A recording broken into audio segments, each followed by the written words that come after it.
Cease fire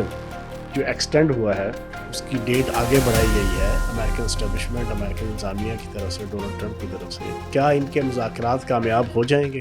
کیا یہ مذاکرات کے ٹیبل پہ بیٹھ جائیں گے؟ جو خواہشات ہیں اور آبجیکٹیوز ہیں اور نیریٹیوز ہیں پاکستان کے خلاف، اس کو پریزنٹ کرنے والا میڈیا وہ تو خوشی سے ناچ بھی رہا ہے کہ آپ تمام فریقین کا مفاد اسی میں ہے اور پوری دنیا کا مفاد اسی میں ہے اور اس خطے کا مفاد اسی میں ہے۔ وہ کہتے ہیں کہ نہیں، ہم نے ناکہ بندی جاری رکھنی ہے اور ہم نے ان کی جو چھوٹی بڑی تیز رو قسم کی جناب بحری کشتیاں ہیں جو تازہ اس نے آرڈر کیا ہے ڈونلڈ ٹرمپ نے، میری فارسی یہ کہتی ہے کہ اگلے 4 دنوں کے اندر انشاءاللہ امریکہ اور ایران دونوں مذاکرات کی ٹیبل پر ہوں گے۔ بسم اللہ الرحمن الرحیم۔ آزاد ڈیجیٹل کے ساتھ میں ہوں فیاض الحسن چوہان۔ آج اس وقت پوری دنیا کے اندر ایک ہی ٹاپک ہے کہ سیز فائر جو ایکسٹینڈ ہوا ہے اس کی ڈیٹ آگے بڑھائی گئی ہے امریکن اسٹیبلشمنٹ، امریکن انتظامیہ کی طرف سے، ڈونلڈ ٹرمپ کی طرف سے۔ کیا اس کے بعد امریکہ ایران کنفلکٹ کا کوئی حل نکل آئے گا؟ کیا ان کے مذاکرات کامیاب ہو جائیں گے؟ کیا یہ مذاکرات کے ٹیبل پہ بیٹھ جائیں گے؟ مختلف قسم کی کیاسرائیاں اس وقت پوری دنیا کے اندر ہو رہی ہیں، اور انڈین میڈیا حسب سابق گودی میڈیا اجیت دیول کی گود میں بیٹھ کے اپنی ٹرانسمیشن کرنے والا اور اپنی گندی اور غلیظ جو خواہشات ہیں اور آبجیکٹیوز ہیں اور نیریٹیوز ہیں پاکستان کے خلاف، اس کو پریزنٹ کرنے والا میڈیا وہ تو خوشی سے ناچ بھی رہا ہے اور نت نئی نیگیٹو پوائنٹس نکال کر بظاہراً اپنی طرف سے جناب اس پورے سینیریو کو جناب ڈرٹی کرنے کی کوشش کر رہا ہے۔ اب سچویشن یہ ہے کہ پاکستان کے وزیر اعظم نے 15 تاریخ سے لے کے 18 تاریخ کے درمیان بڑی خوبصورتی کے ساتھ، کمال حکمت عملی کے ساتھ اور بہترین طریقے سے سفارتکاری کرتے ہوئے قطر کا، ترکی کا اور سعودی عرب کے دورے کیے، اور دوسری طرف ایگزیکٹلی اسی ٹائم پہ پاکستان کے فیلڈ مارشل حافظ عاصم منیر صاحب نے ایران کا 3 دن کا دورہ کیا۔ ان 2 پرسنالٹیز نے دونوں فریقین، خلیجی ممالک اور ایران، اور پھر ایران اور امریکہ، ان کو بڑے احسن طریقے سے اس بات کی آگہی دی کہ آپ تمام فریقین کا مفاد اسی میں ہے اور پوری دنیا کا مفاد اسی میں ہے اور اس خطے کا مفاد اسی میں ہے کہ آپ مذاکرات کی ٹیبل پہ بیٹھ کے گیو اینڈ ٹیک کے ذریعے سے کچھ لو اور کچھ دو کے تحت اپنے معاملات کو سارٹ آؤٹ کریں، اور اگر آپ اپنے معاملات کو سارٹ آؤٹ نہیں کریں گے تو بہرحال اس کا کنسیکوینٹلی نقصان کا جو برڈن ہے، جو بار ہے، وہ دونوں طرف آئے گا۔ اور اس میں ایک حقیقت ہے کہ اگر خدا نہ خواستہ ایران کے ساتھ ابھی مذاکرات کا دور نہیں شروع ہوتا اور ایران کی طرف سے اس بات کا فیصلہ ہوتا ہے کہ نہیں، ہم امریکہ کے ساتھ لڑیں گے، اور امریکن اسٹیبلشمنٹ اور امریکن فوج اور امریکن انتظامیہ اور ڈونلڈ ٹرمپ انتظامیہ اور ڈونلڈ ٹرمپ وہ کہتے ہیں کہ نہیں، ہم نے ناکہ بندی جاری رکھنی ہے اور ہم نے ان کی جو چھوٹی بڑی تیز رو قسم کی جناب بحری کشتیاں ہیں جو تازہ اس نے آرڈر کیا ہے ڈونلڈ ٹرمپ نے اپنی بحریہ کو، اپنی نیوی کو، کہ ان تمام کشتیوں کو جناب سبتاز کر دو، ان پہ اٹیک کر کے ان کو تباہ و برباد کر دو، اور اس کے لیے کسی سے کوئی آرڈر لینے کی ضرورت نہیں ہے۔ اب یہ تازہ ترین آج کے دن کا ہی ان کا یہ ایکشن ہے۔ اگر اس قسم کی سچویشن سٹارٹ ہو جاتی ہے تو پھر میں یہ سمجھتا ہوں کہ مذاکرات کا جو پروسیس ہے اور عمل ہے وہ ڈیمیج ہوگا، لیکن وہ وقتی طور پر ہوگا۔ میں اب بھی پر امید ہوں، بینگ اے سیاسی کارکن اور بینگ اے تجزیہ نگار، میری فارسی یہ کہتی ہے کہ اگلے 4 دنوں کے اندر انشاءاللہ امریکہ اور ایران دونوں مذاکرات کی ٹیبل پر ہوں گے، اور ہوں گے پاکستان کی نیگوسیشن، پاکستان کی میڈیشن، پاکستان کی آربیٹریشن، پاکستان کی ثالثی اور پاکستان کے سمجھانے پر ہی، اور کچھ پھر یہ خود بھگتیں گے دونوں اطراف سے، امریکہ بھی اور ایران بھی. اب ایک تو پوائنٹ آف ویو یہ ہے کہ آپ ابھی بیٹھ کے اپنے معاملات کو سارٹ آؤٹ کر لیں. 440 کلو یورینیم کی انرچ یورینیم کا مسئلہ سارٹ آؤٹ ہونا کوئی مشکل نہیں ہے. جب ایران کی مذہبی قیادت کا فتویٰ موجود ہے کہ ہم نے ایٹم بم نہیں بنانا، ایٹم بم انسانیت کے لیے ایک عذاب الہی ہے اور وہ ایک گناہ عظیم ہے، انہوں نے گناہ عظیم قرار دیا ہے ایٹم بم بنانا اور اس کو استعمال کرنا.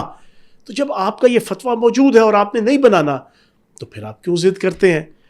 ٹھیک ہے جی. دوسری طرف امریکہ بھی ایک طرف سے کہے کہ جناب ایران ٹیبل پہ بیٹھے مذاکرات کرے، دوسری طرف آپ جناب ناکہ بندی کر کے اور جو گزر رہا ہے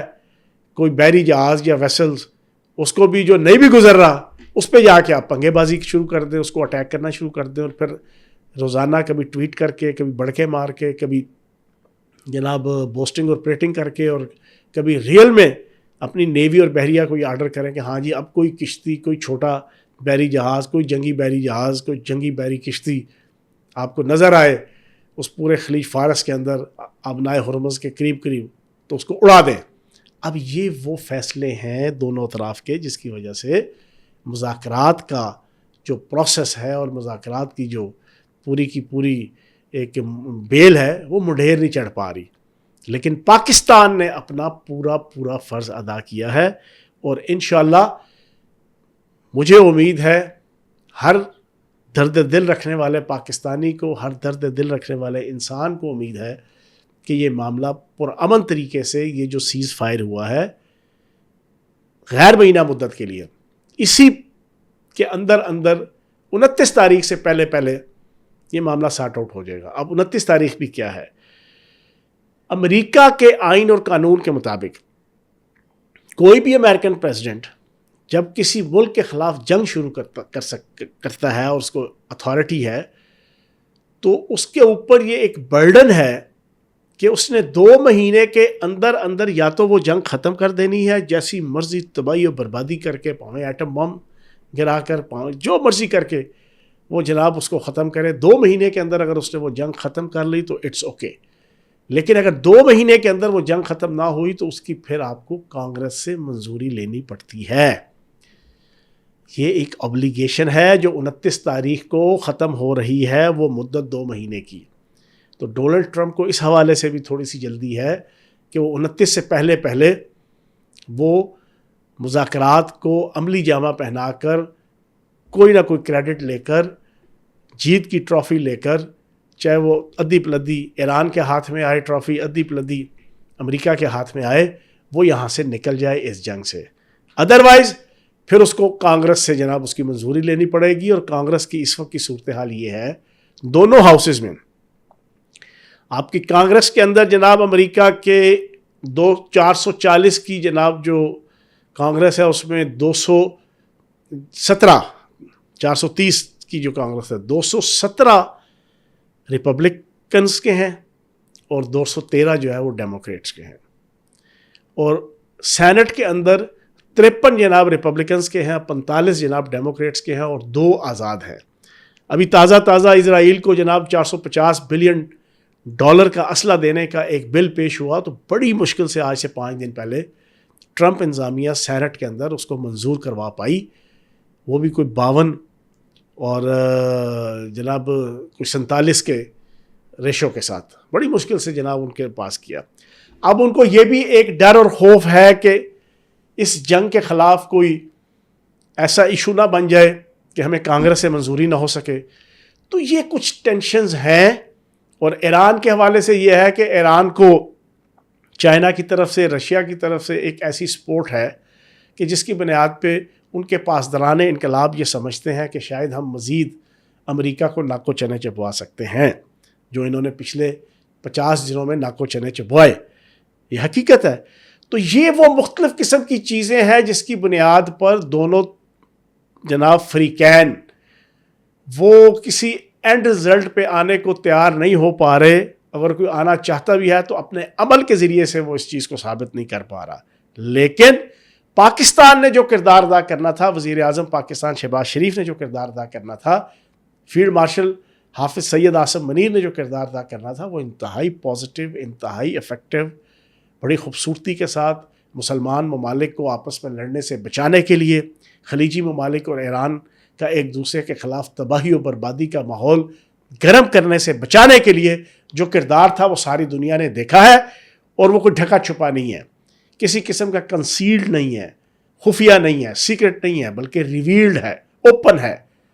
سب دنیا کو پتہ ہے اور سارے اس کے معترف ہیں۔ لیکن ایک چیز ہے کہ اس میں سب سے زیادہ جو لڑیاں ڈال رہا ہے وہ آپ کا گودی میڈیا، انڈین را کی اسپانسرشپ پہ چلنے والا میڈیا، وہ جناب سب سے زیادہ خوش ہے۔ ابھی لیٹسٹ کل جناب ارناب گوسوامی نے محمد جان حسین، ایک جناب تہران بیسڈ صحافی ہے ایران کے، اس کو جناب اپنے پینل میں لیا، پاکستانی بھی ایک دو بیٹھے ہوئے تھے، وہ ان کا جنرل جے ڈی بخشی بیٹھا ہوا تھا، اس سے اپنی طرف سے بڑا ٹاٹ کر کے پاکستان کو، جو انہوں نے کرنا ہے، ان کی نیچر ہے، وہ مجبور ہے۔ اور اس وقت تو خصوصاً جو پچھلے 60 دنوں سے جناب نکرے لگے ہوئے ہیں پوری دنیا کی پالیٹکس میں، نہ کوئی لینا نہ کوئی دینا، نہ کوئی پوچھ نہ کوئی پڑتیت، نہ کوئی اہمیت، نہ 3 میں نہ 13 میں نہ 31 میں نہ 32 میں، کسی کھاتے میں نہیں آ رہے۔ تو جناب گوسوامی نے اپنی طرف سے تہران کے صحافی کو بٹھا کے، ایران کے صحافی کو بٹھا کے، اس نے بڑا لمبا چوڑا جناب سوال کیا کہ دیکھیں جناب ڈونلڈ ٹرمپ جھوٹ بول رہا ہے یا وزیر اعظم پاکستان شہباز شریف جھوٹ بول رہے ہیں، کیونکہ شہباز شریف صاحب نے کہا تھا کہ یہ جو ڈیل ہو رہی ہے اور سیز فائر پہلی دفعہ ہوا تھا اس میں یہ چیز طے ہوئی تھی کہ لبنان کے ساتھ بھی جناب معاملات سارٹ آؤٹ ہوں گے اور وہ اس ڈیل کا حصہ ہوں گے۔ لیکن جے ڈی وینس نے ایک جگہ پہ یورپ کے ایک ملک میں، ہنگری میں، وہ گفتگو کرتے ہوئے کہا کہ ہماری اس ڈیل کے اندر لبنان کے ساتھ سیز فائر اور لبنان کے ساتھ اسرائیل کے معاملات سارٹ آؤٹ ہونا وہ اس ڈیل کا حصہ نہیں ہے۔ حالانکہ حقیقت، اور چلو وہ تو میں آگے بیان کرتا ہوں، لیکن تہران کے اس محمد جان حسین نے اس کے اپنے شو میں بیٹھ کے اس کی بڑی خوبصورتی کے ساتھ مٹھی مٹھی ایسی مٹی پلیت کی کہ اگر اس کو ٹکے آنے کی غیرت ہوتا تو وہیں پہ جناب اپنا سر جناب کسی گڑھے میں تن دیتا۔ محمد جان حسین نے سب سے پہلے پاکستان کی تعریفیں کی، سب سے پہلے پاکستان کی سفارتکاری کی تعریفیں کی، سب سے پہلے پاکستان کی صلاحیتوں کی تعریفیں کی، سب سے پہلے پاکستان کی نیک نیتی کے اوپر مبنی ایران اور امریکہ کے درمیان جتنی میڈیشن تھی اس کا اعتراف کیا۔ اور میں یہ سمجھتا ہوں کہ یہ اس ارناب گوسوامی جیسے غلیظ انسان کے لیے ڈوب مرنے کا مقام تھا، ڈوب مرنے کا۔ اور یہی ان کا سارے چینل جناب وہ لگے ہوئے ہیں۔ تو انڈینز کے علاوہ اور کوئی خوش نہیں ہے۔ لیکن میں جاتے جاتے آپ کو اس وی لاگ کے ذریعے سے آپ کو ایک میسج دے دوں کہ اللہ پاک کے ہاں دیر ہے ہنیر نہیں ہے، اور یہ ایک حقیقت ہے کہ اللہ پاک کسی کی نیک نیتی کے اوپر کی ہوئی محنت کو، تگ و دو کو کبھی بھی اس کو جناب ڈسٹ بن میں نہیں پھینکتے۔ اللہ پاک اس کو، جسے کہتے ہیں نا، ضائع نہیں کرتے، کسی فرد کی یا کسی اجتماعیت کی، کسی انفرادی شخص کی یا کسی معاشرے کی، کسی ملک کی، کسی گروہ کی۔ تو جو پاکستان نے، پاکستان کی ریاست نے اور پاکستان کی اسٹیبلشمنٹ نے اور پاکستان کے وزیر اعظم اور پاکستان کے فیلڈ مارشل نے جس نیک نیتی کے ساتھ یہ پوری اسٹرگل کی ہے، انشاءاللہ وہ ضائع نہیں جائے گی۔ اور آپ دیکھیں گے کہ اگلے 2-4 دنوں کے اندر 29 سے پہلے میں کم از کم ایک سیاسی کارکن اور ایک تجزیہ نگار کی حیثیت سے پر امید ہوں کہ یہ مسئلہ سارٹ آؤٹ ہوگا اور پاکستان کی کوششیں بروئے کار لائیں گی، برابر ہوں گی، اور پوری دنیا میں امن کا جو ہے ایک دورہ شروع ہوگا۔ Thank you very much.